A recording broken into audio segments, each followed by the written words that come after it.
പ്രിയപ്പെട്ട ഒന്നാം വർഷ +1 വിദ്യാർത്ഥികളെ, എല്ലാവരെയും എക്കണോമിക്സ് ഓൺലൈൻ ക്ലാസ്സിലേക്ക് സ്വാഗതം ചെയ്യുന്നു. നമ്മൾ ഇന്ന് ആരംഭിക്കാൻ പോകുന്നത് +1 എക്കണോമിക്സിൻ്റെ ആദ്യത്തെ ഓൺലൈൻ ക്ലാസ്സാണ്. +1 എക്കണോമിക്സിന് പ്രധാനമായും 2 ഭാഗങ്ങളാണുള്ളത്. ഒന്നാമത്തെ ഭാഗത്തെ ഇന്ത്യൻ എക്കണോമിക് ഡെവലപ്മെൻറ്റ് എന്നും രണ്ടാമത്തെ ഭാഗത്തെ സ്റ്റാറ്റിസ്റ്റിക്സ് ഫോർ എക്കണോമിക്സ് എന്നും പറയുന്നു. ഇതിൽ ഒന്നാമത്തെ ഭാഗമായ ഇന്ത്യൻ എക്കണോമിക് ഡെവലപ്മെൻറ്റ് എന്ന ഭാഗത്ത് 10 ചാപ്റ്ററുകളും രണ്ടാമത്തെ ഭാഗമായ സ്റ്റാറ്റിസ്റ്റിക്സ് ഫോർ എക്കണോമിക്സ് എന്ന ഭാഗത്ത് 9 ചാപ്റ്ററുകളും ഉണ്ട്. ഇന്ത്യൻ എക്കണോമിക് ഡെവലപ്മെൻറ്റ് എന്ന ഭാഗത്ത് പ്രധാനമായും ചർച്ച ചെയ്യുന്നത് സ്വാതന്ത്ര്യം നേടിയതിനു ശേഷം ഇന്ത്യയിൽ നടപ്പിലാക്കിയ സാമ്പത്തിക നയങ്ങളും പദ്ധതികളും അതിലൂടെ ഇന്ത്യൻ സമ്പദ് വ്യവസ്ഥയിലുണ്ടായ മാറ്റങ്ങളുമാണ്. സ്റ്റാറ്റിസ്റ്റിക്സ് ഫോർ എക്കണോമിക്സ് എന്ന ഭാഗത്ത് സാമ്പത്തിക ശാസ്ത്രം ഉപയോഗിക്കുന്ന ചില സ്റ്റാറ്റിസ്റ്റിക്കൽ ടൂൾസുകളെ കുറിച്ചാണ് പഠിക്കുന്നത്. ഇനി നമ്മളിവിടെ ചർച്ച ചെയ്യുന്നത് ഇന്ത്യൻ എക്കണോമിക് ഡെവലപ്മെൻറ്റ് എന്ന ഭാഗത്തെ ഒന്നാമത്തെ ചാപ്റ്ററായ Indian economy on the eve of independence അഥവാ സ്വാതന്ത്ര്യ കാലഘട്ടത്തിലെ ഇന്ത്യൻ സമ്പദ് വ്യവസ്ഥയെക്കുറിച്ചാണ്. എന്നാൽ അതിനു മുന്നേയായി ബ്രിട്ടീഷുകാർ ഇന്ത്യയിൽ ഭരണം തുടങ്ങുന്നതിന് മുന്നേ ഇന്ത്യൻ സമ്പദ് വ്യവസ്ഥയുടെ അവസ്ഥ എന്തായിരുന്നു എന്ന് നമുക്കൊന്ന് പരിശോധിക്കാം. Indian economy before the British rule.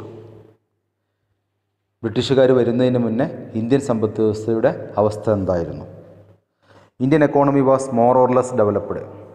Indian സമ്പദ് വ്യവസ്ഥ ഏറെക്കുറെ ഡെവലപ്ഡ് ആയിരുന്നു, വികസിതമായിരുന്നു. Major economic activity was agriculture.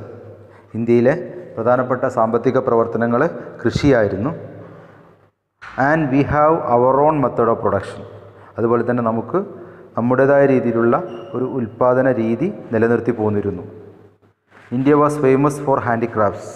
ഇന്ത്യയിലെ കരകൗശല വ്യവസായങ്ങൾ വളരെയധികം പ്രശസ്തി ആർജിച്ചിരുന്നു. പ്രത്യേകിച്ചും മാർബിൾസ് കൊണ്ടുള്ള, സിൽക്ക് കൊണ്ടുള്ള, മെറ്റൽസ് ലോഹങ്ങൾ കൊണ്ടുള്ള, പ്രഷ്യസ് സ്റ്റോൺസ് അപൂർവ ഇനം കല്ലുകൾ കൊണ്ടുള്ള കരകൗശല വ്യവസായങ്ങൾ ലോകപ്രശസ്തി നേടിയിരുന്നു.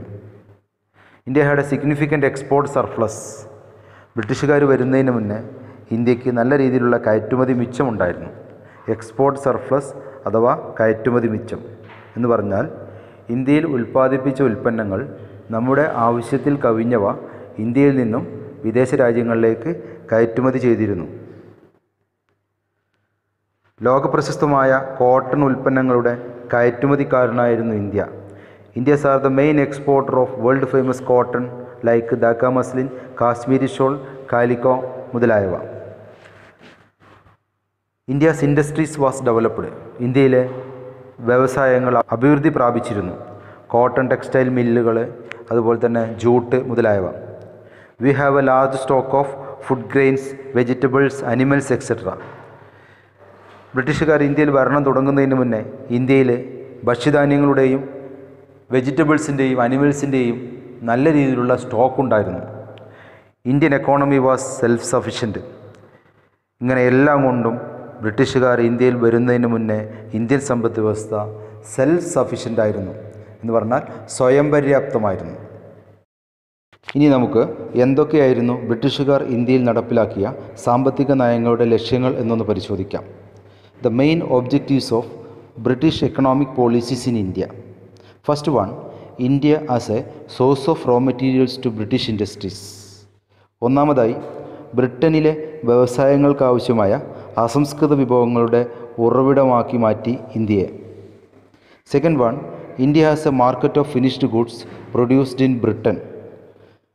രണ്ടാമതായി ബ്രിട്ടനിൽ ഉൽപ്പാദിപ്പിക്കുന്ന സാധനങ്ങളുടെ കമ്പോളമായി ഇന്ത്യയെ മാറ്റുക. ഇതായിരുന്നു ബ്രിട്ടീഷുകാർ ഇന്ത്യയിൽ നടപ്പിലാക്കിയ സാമ്പത്തിക നയങ്ങൾ. ഇത്തരം സാമ്പത്തിക നയങ്ങൾ കൊണ്ട് ബ്രിട്ടീഷുകാർ ഉദ്ദേശിച്ചത് ഇന്ത്യയുടെ സാമ്പത്തിക വികസനത്തെക്കാൾ ബ്രിട്ടൻ്റെ സാമ്പത്തിക താൽപ്പര്യങ്ങൾ സംരക്ഷിക്കുകയായിരുന്നു. ഇതോടുകൂടി ഇന്ത്യയിലെ കുടിൽ വ്യവസായങ്ങൾ തകർന്നു.